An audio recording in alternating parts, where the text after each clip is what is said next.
Hello everybody. Wednesday afternoon. I've been busy. I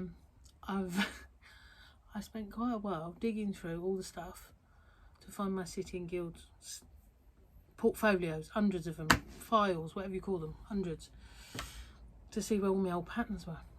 And I have found a couple of the patterns that I did with log cabin variation. I had said this weeks ago that I would do it. Well, I found it. Couldn't find the actual sample, so I've had to make a new one. That's there for you. What I have done is mine. I've been sat here making it the last couple of days. I've used lots of very old fabrics that I found whilst I was rummaging for the patterns. So some of them fabrics I know are getting on for 20, if not more than 20 years old. Some are sort of 10, 15. There's all sorts in there. But I thought, oh, do you know what? That would be quite nice. And I've got a couple of pieces of them left, big pieces, that I shall put into all of the squares. Now, as we've done in previous Witter quilts, I would recommend having a couple of fabrics that you can carry on through all the blocks so that they all tie together nicely. I think that's a nice way to go with all of it, always. That's just one of my things. So I've kept the cream, or most of a big one of cream and a big greeny one. So, and the centres of the log cabin blocks I have a lot of. Excuse me. The cough is nearly gone now, and it's not COVID because we did all the testy stuff. Just a rotten cold. I had enough of it, but there we are. So yeah, so there we are. We've got the log cabin variation turned into a Christmas wreath. Now, being me, it's got pointy triangles and things in it. There's loads of free patterns for Christmas wreaths all over the place. I know there are.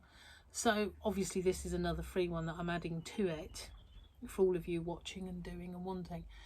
I will put the details of how to do this over on Patchwork Witterings, Abbie and Patchwork Witterings on Facebook. But what I was going to say, I've got a whole list here today. I don't normally have a list these days, but I have a list here of all the things that I need to say.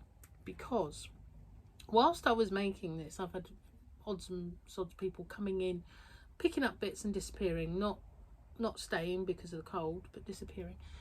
And one of them's like, oh, I really like that. I'm like, well, it's going to be there for, I haven't got that many fabrics. Can you do me a kit? And I'm like, oh God, I wasn't going to do any kits. But, so what I've done, because I was cutting one, I thought I'll cut a couple more. So, I have cut, but they are completely different fabric. Well, no, they're not completely different fabrics. I'm lying. The centres is the same fabric that I had God knows how many years ago. But all the rest are new fabrics, okay? So I've done up that, just fabric kits.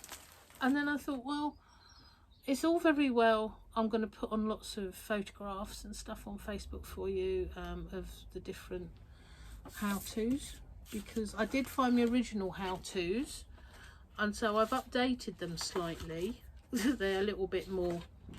So that's your overall, and then you've got your corner block, and you've got your centre block, and you've got your side blocks. All right, so corners, side, centre. Basically, you've got 3 blocks, and then they just move according to where you need them in your wreath. All right, so that's the sort of how-to. And then I thought, I can't, in all good faith, post out a load of fabric and rely on you just going on like, I can't do that. It's just not how my brain works. So you've got a nice photo now of whatever. Oh, and I think it was 1999 I did this one originally. That's a while ago, isn't it? So anyway, there's that. So what I have done, and I'm going to include, is a very, very brief, quick scribbled how-to. All right. Now, it is only a quick, and it is a black and white, and what I've done is I've photocopied those, added a few extra notes for you, just as it's something quick to come out. Now, I don't intend charging you a fortune for that. You're getting charged just for photocopying, all right? So don't think I'm ripping anybody off, because hopefully I'm not. So there's all that. So what we're going to do, if you want a packet, you've got all your different fabrics in there, your centre back fabric, your creams and your greens, and a how-to and a good photo, so you can go from the photo if nothing else.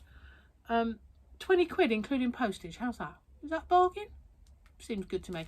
You'll have to add your wadding to it and any backing fabric, obviously, and you might even want to put a bit of extra cream or something around to make a border.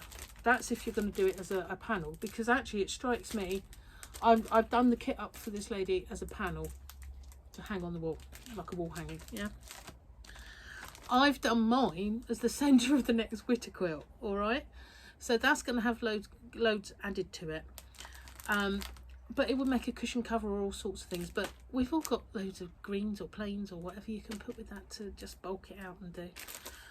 You don't need this. You've probably got, well, I'd like you to buy it, but you probably don't need it, because if you're anything like me, you've got hundreds of bits in your stash.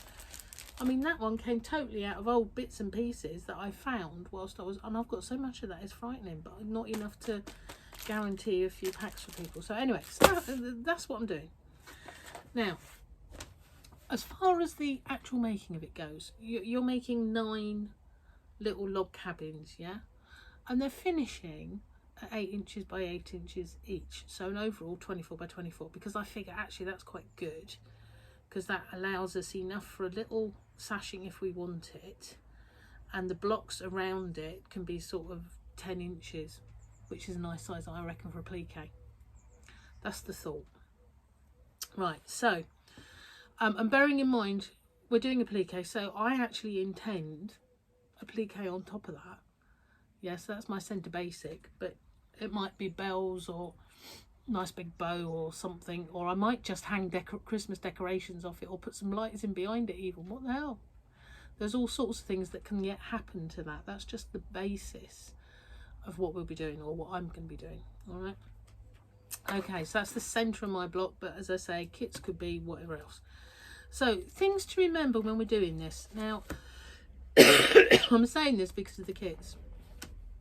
And if you want to be doing it at home, how I did it, how did I start? We got 3 basic blocks. So you've got your corner blocks, you've got your sides, as I called it, and your centre. All right, so I sort of did all my sides first, then I did all my corners, and then I worked the centre from what I'd done around it. Yeah, so as I got my fabric balance going on, I cut all my centre squares first. So you're cutting 2.5 inches by 2.5 inches, which will give you a 2-inch square. All right, now I've purposely put mine with reds and things in so that it stands out like a holly wreath, yeah, although these are poinsettia fabrics, but a nice bit of red. So cut your, first off, cut your 8 centre squares and a cream centre square. All right, so that's your 9 for your log cabins. Very, very important with this one. We're going to start with the side ones first, says she. Where's my side block? There's my side block. Okay. Now across the top here, you've actually got triangles. So it looks like sort of teeth going across, yeah? Now, I made that strip first and then just treated it like any other strip of fabric. Okay, so I made loads up and I just chopped them wherever they happen to be. So although the pattern there has got the most distinctly at a 2-inch base size, mine are all over the place, but that's me, isn't it? I like random, can't help it. So make yourself a nice, you want 4 strips like that, so make yourself plenty, random or as a pattern that you would want. You know, if you can't cope with the weird randomness, and I know several of you, hello folks, won't like that. So make your strip up, and then you're ready to make all 4 of these blocks. Yeah, so you're starting with your centerpiece, fussy cut if you need to for your centers, and now I've numbered the order in which you're going to join your fabrics. Okay, hopefully you've already had this from previous witters, but because of this design, some of them work one way and some work back the other way, otherwise you don't get your colour placement where you need it. All right, so do follow your 1 2 3 4 5 6 7 or whatever. All right, so that's the side ones, and then when you get to the outside edge, you've got your strip already made. You can just put that on, chop it off, block, done, give it a good press. All right, so then I went on to do my corner blocks. Now I don't know how clearly you can see that.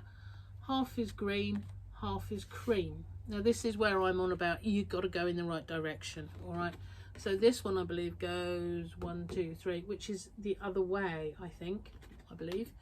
But otherwise you don't get this nice jagged edge here, the graduated jagged, all right, with the right colours. And again, I've totally randomed my fabrics.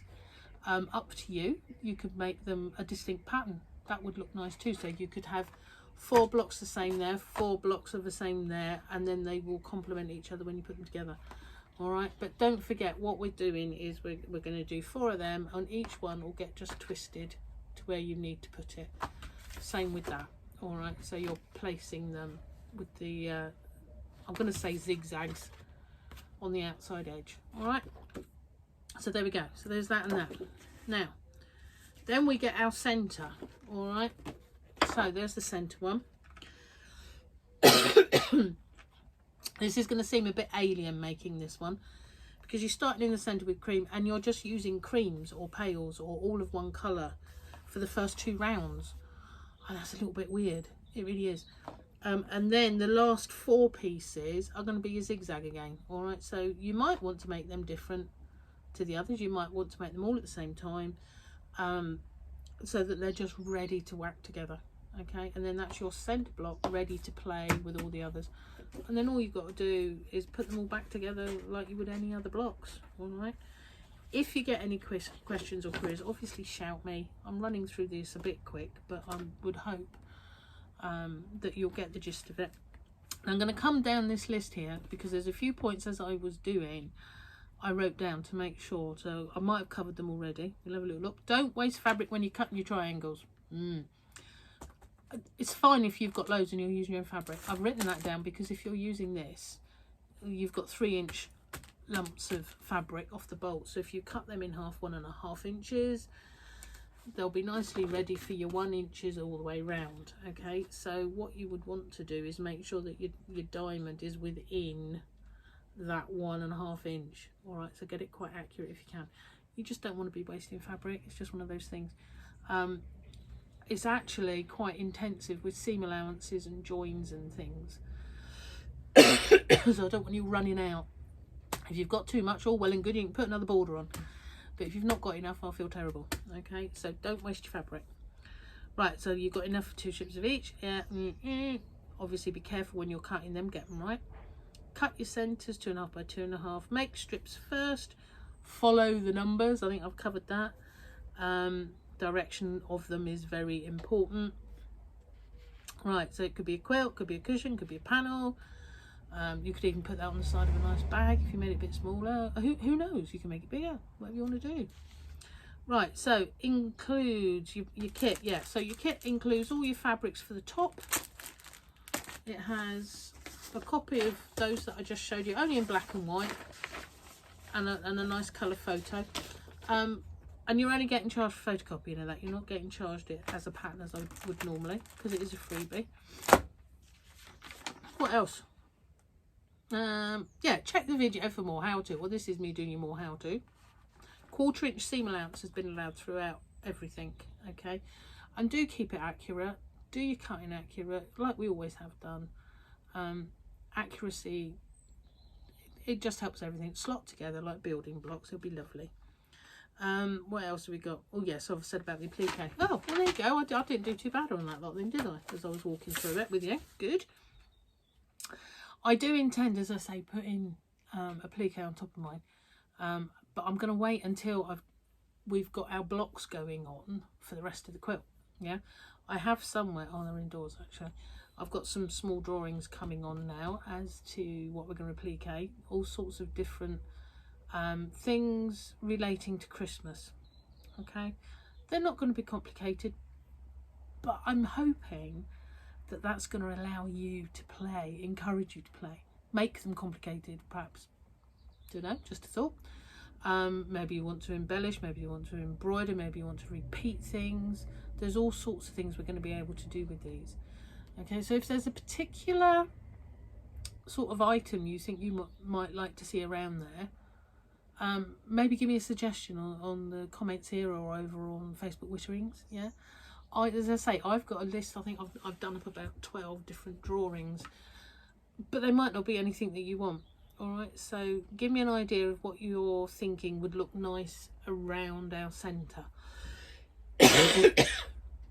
Sorry, I do apologise. I'm thinking actually that now I'm just looking at it. If you repeated that several times, can you imagine? That would be quite nice, wouldn't it? Want a quilt? Yeah, another one. Right, okay, so what else has been going on? I've got half a sunburnt face. Can you see? I'm pink this side and I'm not pink that side. That's because we had a glorious day down here. When did I witter? Sunday? Monday? Something like that. One of those days I was sat in the garden all day stitching. I was quilting.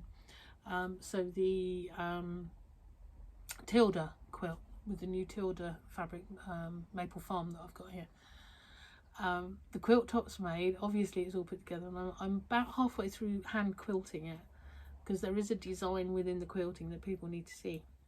So I thought I'd better get that done. It's going to take me a couple of 3 days yet. I've still got a whole load to do. And then the binding obviously, so I'll get that done as quick as I can because I think that's going to look lovely. I'm actually quite enjoying it. It's good.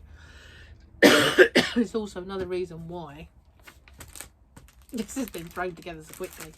As I say, I hadn't intended doing that whatsoever. I was just going to do that for everybody, but I will put photos of these here patterns over on Facebook Witterings for you. There we go. Tom's asleep up here. You can't see him. He's got himself another bed now. He's now up on a chest of drawers here in the window looking out what's going on. He seems to have adopted that one quite well. He seems happy, which is lovely. What else is going on? What is going on? I did put up all the Christmas fabrics the other day. Thank you for those of you that ordered. That was brilliant. We got rid of a whole load of them. And I've brought out some of the older ones as well now that I've been doing these other kits and chucked them up as well. So that's all Christmas, which is quite worrying really, isn't it? Just a little bit of Christmas. That is all Tilda and half a bay of Tilda and the cow one. Oh, it's just all lovely. And I've ordered more. Oh, I do love the fabric. Right, okay, what do I need to say to you? Anything more? I don't know. I don't know that there is. I think we're probably done at me wittering at you today. If you are going to do this, can I have some photos? Even if you don't make it into a quilt, can you chuck the photos over on Patchwork Witterings for me? And of anything that you've done so far. Yeah, I know that there's several of you always put photos up. Thank you very much. But it inspires everybody else as well. Don't be shy. Don't be afraid. Anything that you've made is brilliant because at the end of the day you've been absorbed and you've been enjoying yourself, and hopefully it's passed a bit of time. And I think that's very, very important. Yeah. So it would be nice to see some photos, please, of any of your wittering stuff. And in fact, anything you've been working on. I'm just nosy and I like to see. It's all good. So 3 things. Exercise, I ain't doing it because I'm coughing. That's a bit of an exaggeration really, because it's not that bad now, is it? It's all right. What else? Tidying. Nah, I've actually made the biggest mess over here. You've never seen it. I've just dumped it all on the floor beside me so you can see it. Boof. I'm gonna have to tidy it up though, won't I? But yeah, it's just been sort of scooped and dumped. Right, so what else is there? There's friends, isn't there? I've spent some happy time yapping to a few people recently, which has been good. I hope everybody's well. All right. Yeah, have a happy day. I'll talk to you hopefully at the weekend with our first appliqué block. All right, so give me a few suggestions and we'll get that on the go. Fabulous. All right, take care everybody, be lovely.